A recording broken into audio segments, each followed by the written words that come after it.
The Global Positioning System, or GPS, has really revolutionized aircraft navigation. GPS is one part of what makes up the Satellite-Based Global Navigation Satellite System, or GNSS, which also includes satellite-based systems from other countries. GPS is also an integral part of the FAA's next-gen modernization effort, which brings together new technologies and satellite-based area navigation to allow aircraft to fly direct, shorter, optimal routes and altitudes to their destinations. And we all like saving time and fuel.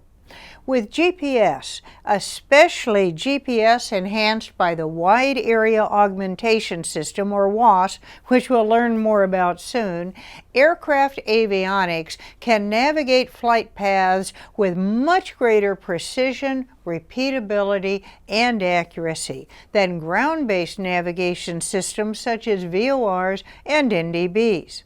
And with RNAV approach procedures based on GPS, compared to legacy navigation systems, GPS-equipped aircraft will get greater access to many more airports during low weather conditions. Let's briefly talk about how GPS works. GPS is based on a constellation of 31 satellites orbiting the Earth at an altitude of about 12,000 miles.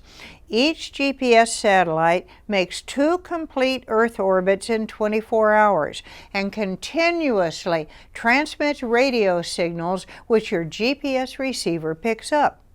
The signal includes information such as the satellite's identification code, data to determine its position, date, and time, and an almanac data that tells the GPS receiver where each satellite should be and the orbital information for every satellite in the GPS system.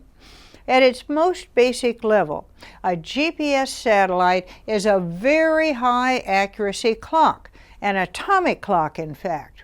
Now, a GPS receiver calculates its distance to the satellite by measuring the time differences in something called pseudo-random code between when the signal is sent from the satellite and when it's received by the GPS receiver, and multiplying that time difference by the speed of light.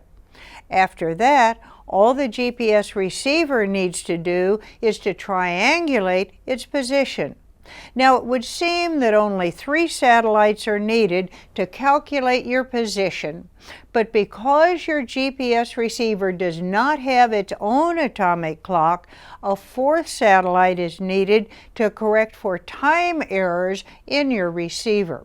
So with a minimum of 4 satellites, your GPS can tell you where you are in 3 dimensions, including your altitude with very high accuracy, generally within 30 feet. And with the reception of additional satellites, the accuracy of your position will improve and provide redundancy in case you lose reception from a satellite. Unlike GPS, legacy navigation systems such as VORs serve relatively small areas called service volumes and are subject to limitations due to line-of-sight reception and power output, which limit their range. We'll talk more about service volumes later on. But with GPS, those limitations do not exist as long as your receiver has a view of the sky. So you can fly clear across the country using GPS, and you can do it legally IFR as long as you're using an IFR-approved system. You'll often hear the terms GPS and area navigation, or RNAV, used interchangeably. But GPS is really just one form of RNAV. Other forms include inertial navigation systems, INS, mostly used on oceanic routes, and DME. One of the primary benefits of RNAV is to allow you to plan and fly optimum routes and efficient altitudes. And this means you're more likely to be able to plan and get a direct route rather than a roundabout one, zigzagging from VOR to VOR. This is because you're not limited by the service volumes of ground-based navigation aids and connecting airways, so you can go direct. And this gives air traffic control more flexibility regarding the separation of aircraft. Now, to make sure that every aircraft flying IFR with GPS meets the same rigid standards, the FAA requires that all IFR-approved GPS receivers be panel-mounted and the installation must be FAA approved. Now, how do you know if the GPS in your aircraft is certified for IFR operations? You check that out by taking a look in the Flight Manual Supplement. For an installed GPS, there will be a Flight Manual Supplement if that installed GPS is approved for IFR operations. Now, what if the airplane you fly does not have an approved IFR GPS installed, but instead you own one of those really neat handheld or tablet-based GPSs that you can mount right in front of you on the yoke or maybe on a kneeboard? Can you use that unit for IFR navigation? No, you cannot. Now, does that mean you have to leave your handheld or tablet-based GPS at home? No. You certainly can take it with you during IFR as an aid to situational awareness, but only as an aid to situational awareness. You cannot use these portable devices for your primary IFR navigation. So let's see how an IFR-approved GPS can make your IFR flying so much easier. A GPS guides you along your route through a sequence of waypoints, and an IFR-approved GPS stores waypoints for departures, airways, arrivals, and approaches in an updatable database contained within the GPS. Now, the FAA is very particular about waypoints used in GPS databases for IFR operations. If you're flying IFR, the database must be current, generally updated every 28 days. During pre-flight, one of the items you want to check is the expiration dates of the databases and verify that they will not expire before the end of your flight.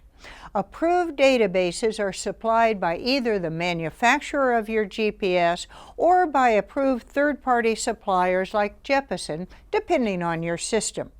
Procedures like departures, arrivals, and approaches are stored in the databases as self-contained units, containing all the waypoints for the procedure you plan on using. They have to be loaded as a unit as a procedure from the GPS's menu by name. For example, for a planned flight from Thermal, California to Las Vegas, Nevada, here is the Mecca 1 departure followed by the route. And notice these waypoints are all called up and shown using their name. You cannot make up your own waypoints using latitude and longitude for IFR flight.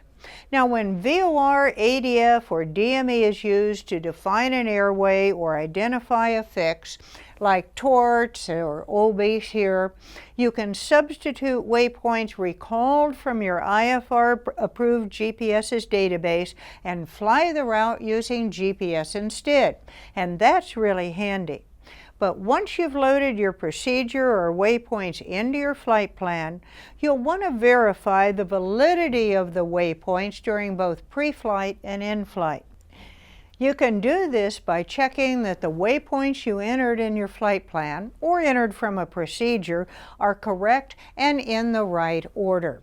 And in flight, when you look at them on the moving map, are they logical geographically? Are they in the correct order? And are they oriented the same way as on the actual chart? Your goal here is to make sure you've programmed your flight into the GPS in the proper sequence. Now you're ready to move on to more detailed topics on GPS and how to add GPS into your IFR operations.